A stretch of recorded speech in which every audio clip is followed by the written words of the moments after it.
Good morning, Facebook crafters. Oh, I'm sorry, we're on YouTube. Well, hopefully you're on my Facebook channel as well. Today's video, it's bright and early on a Saturday morning, first day of vacation, so obviously I'm having to go to work with hubby. But before I do, I wanted to show you my first look at the gift box punch board.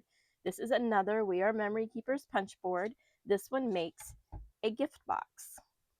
This was made with a 6x6 piece of cardstock. This punch board punches an actual little slit in the flaps so that they lock and you can close your gift box. It's a really cute feature. It only works if you're going to make your box based on, it's early guys, so we're going to struggle today. It only works if you make the box based on the chart on the actual board. Now, these are the sizes that it recommends for you to do, but every one of these are square. No matter what size box you make. Now, this one's not on the front. This one's in the instruction book. They gave us 16 little sizes down here, and in the back of the useless instruction book, it's giving us options for another 6. These are random sizes. They're still square. The box itself is square. Now, I don't like to be told what to do when it comes to my punch boards, and if you're familiar with my channel, you know that when we have, oh, I give up.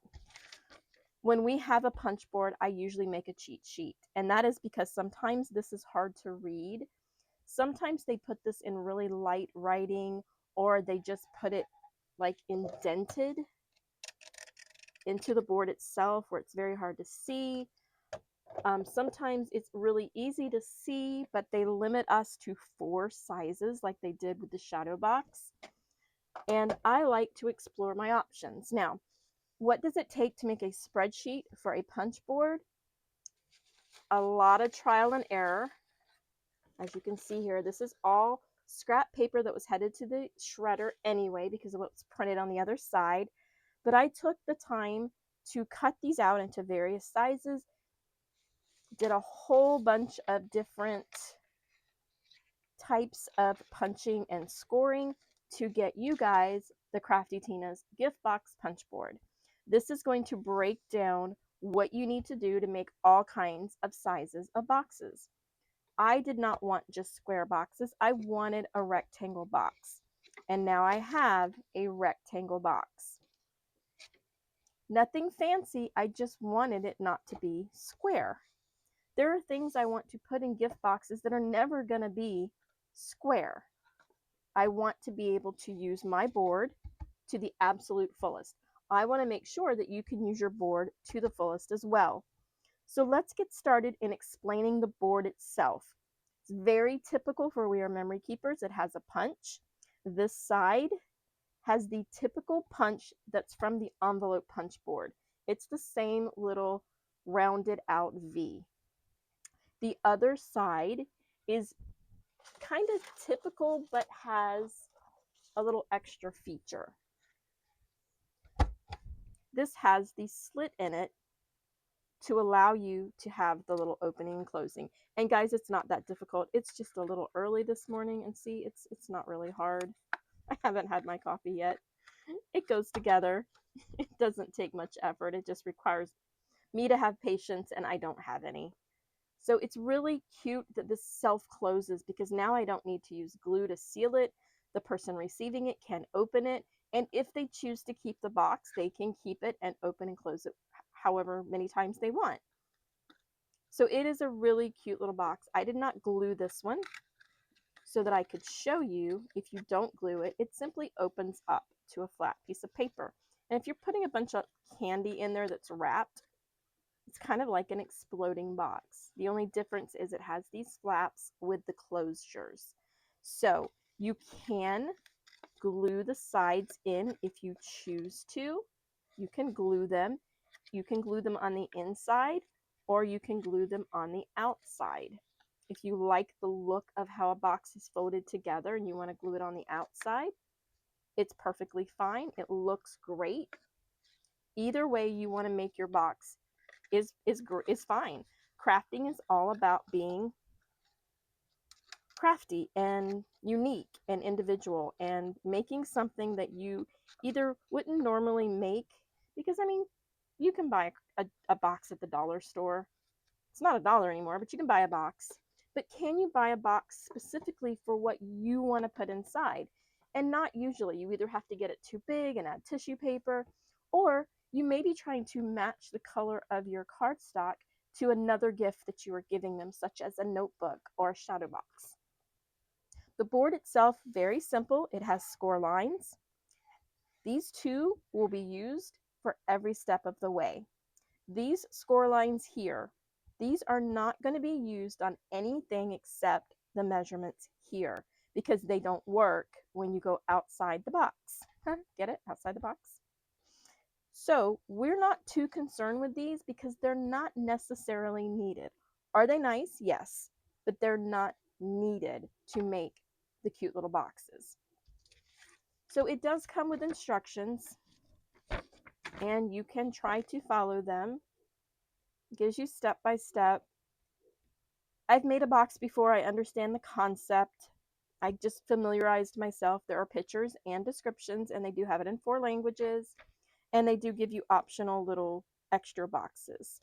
They show gluing the flaps on the outside, so it is acceptable to do outside or inside. It's going to depend on what you put inside the box if you want the flaps inside or outside. Putting the flaps, when you glue them, it makes the box sturdier because it gives it a thicker side. Like this one, I chose to put the flaps on the small side of the box, and I glued them inside. It does that when my hot glue gun is visible. So I chose to put them on the inside. That makes this side a lot more sturdy. The other thing it does is it is expandable on one side. I'm not really sure why they didn't do it on both. So far, it hasn't been a problem. I haven't really needed it, but I've only worked with the sizes 6 through 8. I haven't done much with 9 through 12. Now, this sheet is going to be on my Facebook page, free for you to print out, and I'm going to show you how to use it along with the board. We're going to make a box. You have your chart. It expands, punches on both sides, and your scoring tool. That is all, and that's all you need. You're ready to get started. So let's make a box. So we're going to be very simple. We're going to take a 6x6 piece of cardstock. And with a 6x6 piece of cardstock, they give you one option and one option only. This is all you can make according to them with a 6x6 piece of cardstock. However, I have tried this with other starting lines. We can make 3 different boxes that are square, and we can make 3 different boxes that are rectangles. So this is the first square, which is 1 3/4 by 1 3/4, and this one happens to be 1 3/4 high. So it's a cube, 1 3/4. There's your cute little box. Now let's go and look at a different box. We can make a box that is 3 1/4 by 1 7/8 and 1 3/16. These aren't sizes you have to remember or figure out on a measuring thing. I just measured the finished box to give you an idea of what it is. The only thing you have to worry about is your paper size and your starting lines. That's it. That's all you have to worry about, is that. 2 columns. This is so you know what your finished box is. But if you're wanting to start with a 6x6 and you don't care about the finished size because you're dropping in loose candy or something, you could pick any of these 6 sizes. So let's go with this one right here. We're going to go with one of these that has a starting line. It has 4 letters there. Now the starting lines are here: small, medium, large, and extra large. And it tells you what your starting line is. And every time you flip it, you're going to go to the same starting line. That is what gives you the square look of the box. If you're making a rectangle, you're not going to use the same starting line on all 4 sides. You're only going to use it on 2 sides because you're going to use a different measurement on the other 2. So we're going to use this one right here. Let me put this on here so you can see which one I'm going to try. And you'll see that in the starting line, it says small, large, large. The reason is I want to start it on a different line every other side so that I can make a rectangle size box. I don't want a square one, I want a rectangle. And by rectangle, I mean the box itself. That means the bottom of the box. I don't want it to be square, I want it to be a rectangle. So in order to get that, you have to do different start lines. It's super easy, it's not even confusing. So we're going to start with a 6 by 6, and we're going to do small, large, small, large.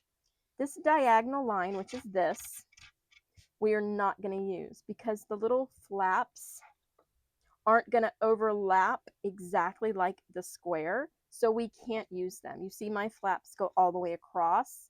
Sometimes they go further and they'll have to be cut. They don't interlock in the center because it's no longer a cube. So we can't use the little slit, which is perfectly fine. We don't have to.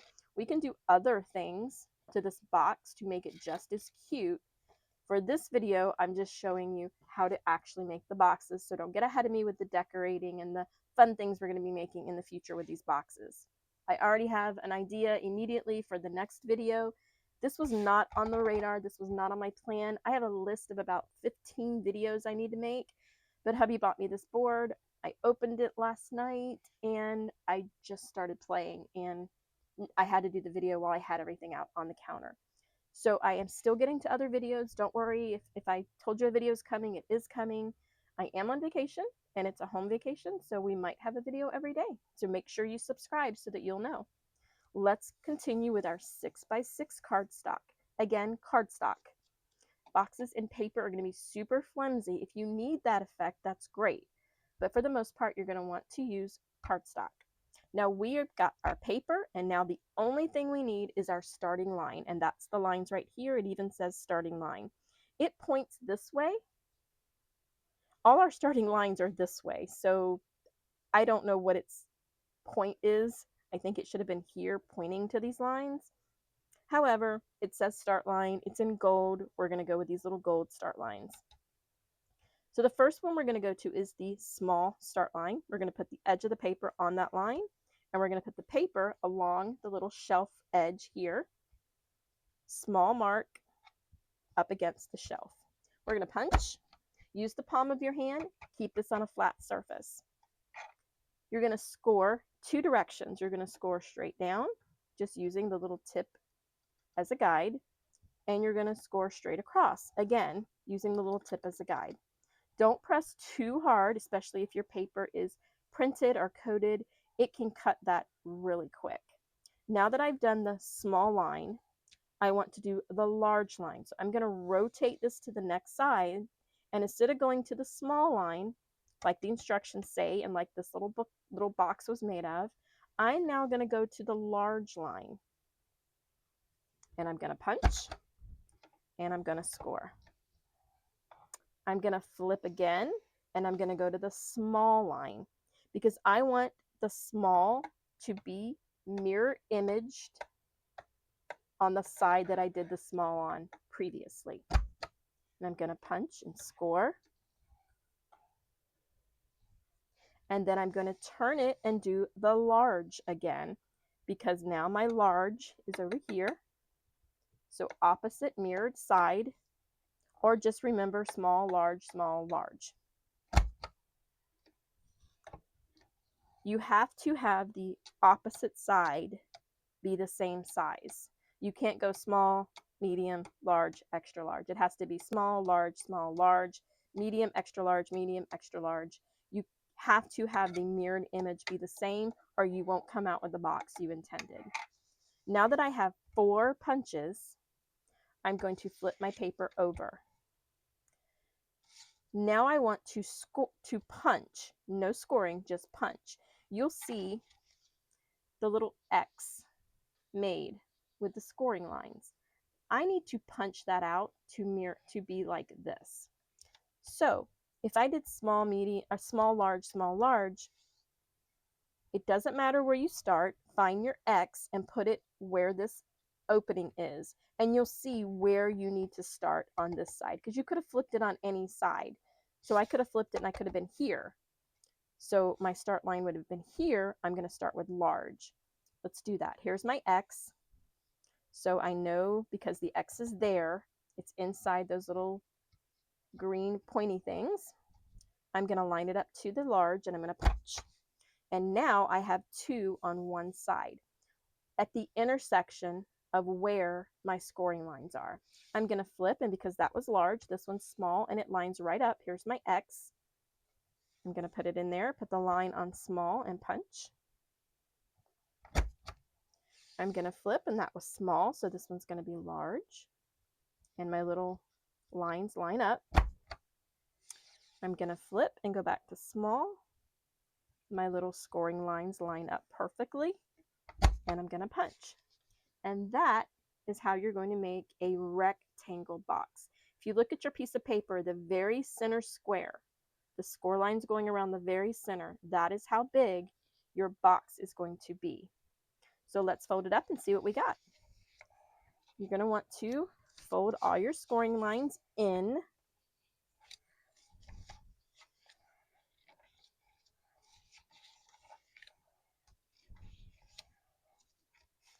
And now I'm ready to make my box. Now, if you made a box using their guides, there is a diagonal line here.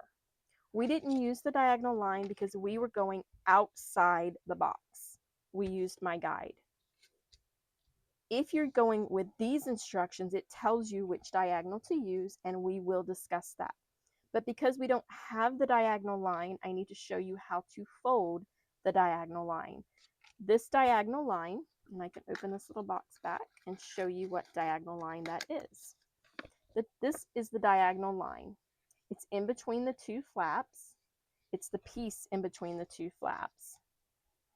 There is a diagonal line so that you can fold it so those little flaps can be glued down or however you want. We don't have the diagonal line, and you can do it without it. All you need to do is match your side pieces together, and then you know exactly where your diagonal line needs to be. You're simply putting your sides together, and now you have your diagonal line. You just squeeze it with your fingers. Super easy. If it doesn't want to cooperate in the corner, just use your little scoring thing to kind of soften that up, because you're trying to fold cardstock into a little corner. It doesn't like to be tamed. You're going to match that up, and inside you're going to, trying to get it to where you can see it, you're just going to fold it yourself. And then you're going to go to the next side.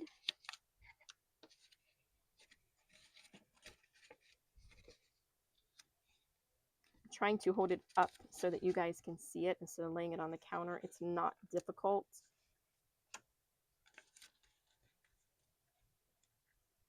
It's cardstock. You can manipulate it any way you want. Fold it down with your hand, and you have your crease line. Now I'm folding all of these in because I want my little flaps to go in. This cardstock is white on the back. So if I folded them, if I wanted to fold them out, it won't make a difference because it is the same side that you're folding. So if you like the look of the folded out, fold them out. If you want them hidden, you want them inside, fold them inside. So the next step I need to do is decide if I'm going to glue my box. I'm going to fold these little flaps back. I don't normally fold them back. I just wanted you guys to be able to see. Now I want to glue my box together. So I am going to start by doing all 4 corners. I'm just going to take and add some glue along the edge of one side. It doesn't take much. You can add a little in the center if you want. And then I'm just going to fold it closed. And I put it too close to the edge, so now I'm going to squeeze my glue right off. Now there's no glue on the outside. And I have my little tab. So now we're going to go to the next one. I'm going to not go too close to the edge this time. And put a little glue in the center. And then I'm going to fold them together, making sure they line up nice and pretty so that I have pretty corners. And if any glue comes out, just simply take it off. Now I have my little flap.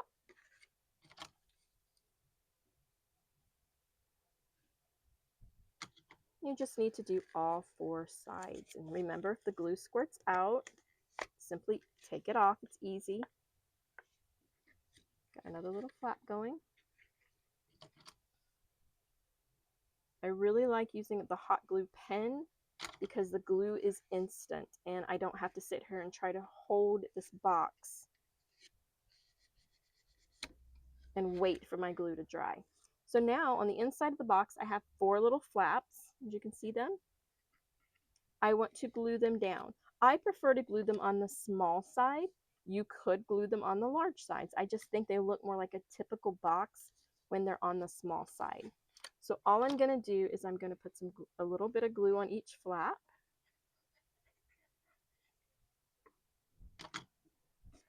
And I'm going to mash them down against the small side. And now I have my box. Let's do the other side.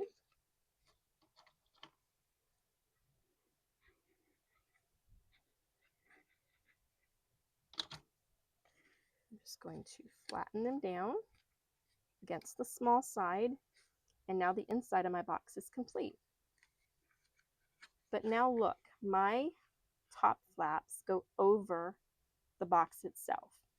You can use a pretty decorative corner punch for this, or you can cut it with your scissors to be the exact size of the box, which is what I'm going to do in this case.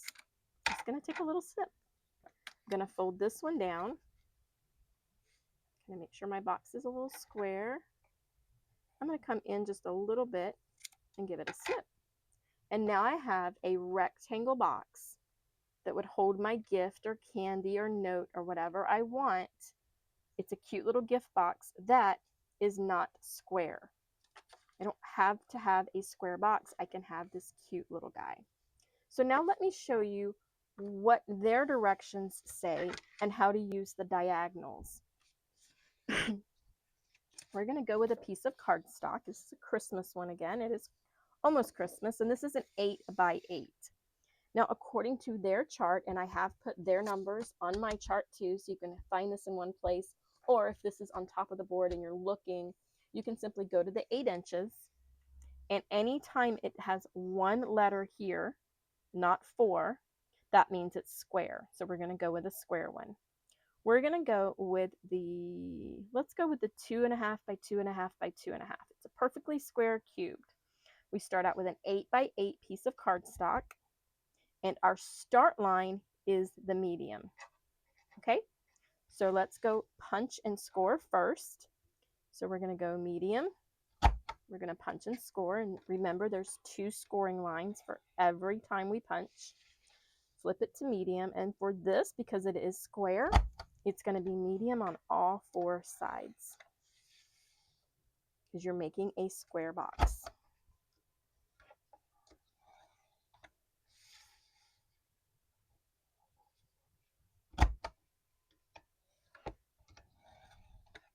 So now I've done all 4 sides, but what I didn't do is I didn't show you the medium diagonal line. You can't see it, but it has a little niche here where the medium is, and it goes from here to your score line. It doesn't go past there. It only goes to there. And I should have done it when I did all of them, but we're just going to put it back. I got used to not using it, and it goes here to here, and that should be the point where your score lines are. We're going to put it back to medium. Diagonal, which is here, the diagonal column, it's telling us to do medium. Now, if you did medium here, it does not necessarily mean you need to do medium over here. It depends on the size of the box. So you really need to make sure you watch your diagonals if you're using them. I don't know that I'll use them even when doing these because it is just as easy not to, and it's just as easy to fold it with your hand. Put this back, and we did medium. Now I have a diagonal line in between every flap. So now that we've done all our punches and all our scoring, we flip it over and we're only doing punches. We're going to the medium again, and that is where the intersection of the 2 scoring lines comes. That's your X. Go to medium again. Go to medium. And then go to medium. Now I have all of my punches and I have all of my scoring lines. Now let's fold our box. Again, we're going to fold everything in because this is a white back side and a colored front side paper. And I want my pretty box to have all the prints on the outside. You may want the prints on the inside so that the prints are a surprise to the person receiving the box. And the outside is white. If you're using white or solid cardstock and you're going to decorate, if you're going to stamp decorations on the box itself, I suggest you put it on a separate piece of cardstock and add it to the box after. If you want to stamp to the box, now is the time to do that. If you were going to emboss this, now would be the time to do it. Now that we have our box all folded up, we have our fold lines.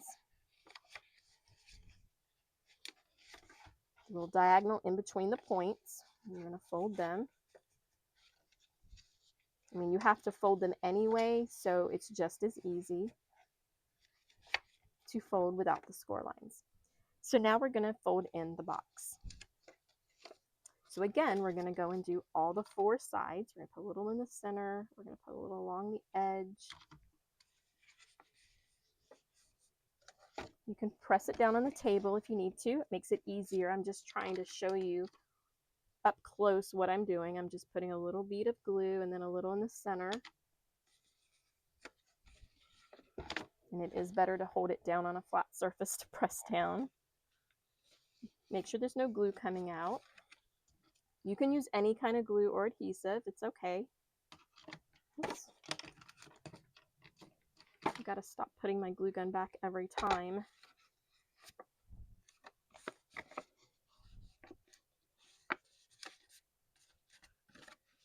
I definitely glued that one off because I was having difficulties.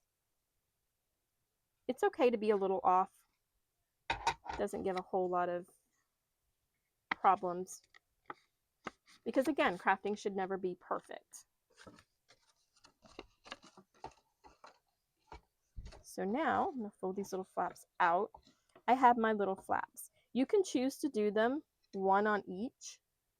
I don't like the look because to me that's not a typical box. I choose to put mine on one side. And I'm just going to put it on the flap so I know exactly where the glue needs to go, and I'm going to press it down. I'm going to again put it on the flap and then press it down. If you don't want to use your fingers, you can use the little scoring tool. Don't burn your plastic. Hang it off the side or put it back in the holder. A good thing to do when you're using a glue gun, this one is cordless, but if you have a corded one, these are glue gun pens, not regular glue guns. If you have a coffee mug sitting on your desk, an empty coffee mug sitting on your desk, you can stick your hot glue in that empty coffee mug. And that way it doesn't get any drips on anything and it doesn't burn anything. I know there's fancy little holders for these now. This one came with one. I'm going to put it back in its fancy little holder. Just a tip to save your fingers and save your plastic. So now I have the inside all made. It's a very cute box. It is square because we used the same starting line. What we didn't do is we didn't punch our little points, and you can choose to punch them before or after. Entirely up to you. There's no right or wrong way. I'm sure the instructions tell you to do it before. I don't mind doing it after.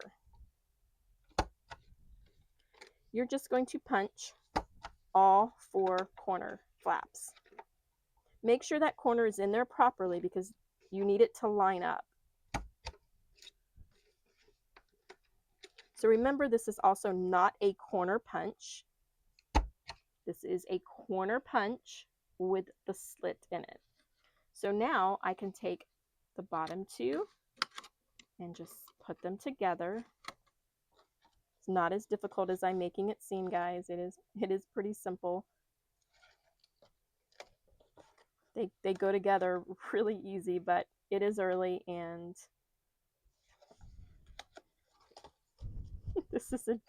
It always happens on camera. I had no trouble putting these together last night. And there we go. So it self-closes. You can't see inside. I have a square box with some little glue strings. And now I'm ready to put a bow on there or put a bow on the side. I can decorate this. You can also use die cuts and cut a window out if you want to see what's inside, such as candy. There's going to be a lot more videos on this board because this is a very practical board to have. Sometimes we buy boards just because they're fun. Sometimes we buy boards because we need them, like the envelope punch board is a very needed punch board if you're doing cards. But this is a very functional, needed board if you want to make boxes. Can you make boxes without the board? Absolutely. You can use other means to make them, such as a scoring board and a pair of scissors. You don't really need a punch board. It is easier and faster to use the punch boards. They're made for convenience. They're not made because you have to have them. I apparently personally just like to collect them and have fun with them. And that's the whole point of crafting. It should be relaxing and fun and stress-free. If crafting is making you stressed, then you're obviously doing it wrong, or crafting is not for you. Crafting should be a stress reliever, enjoyable, and you should always have fun. So guys, these are really cute boxes. Make sure you go to my Facebook page and get this sheet. I am going to upload it today, even though it's not finished. I'm going to give you a start. So if you have this punch board, it's close to Christmas and you're going to need to make some gift boxes for your friends and families, and make sure you put something special inside. Don't forget to put a note inside. Special notes are always as welcome as candy. So thanks guys for watching. Subscribe, like, comment down below, and as always, happy crafting.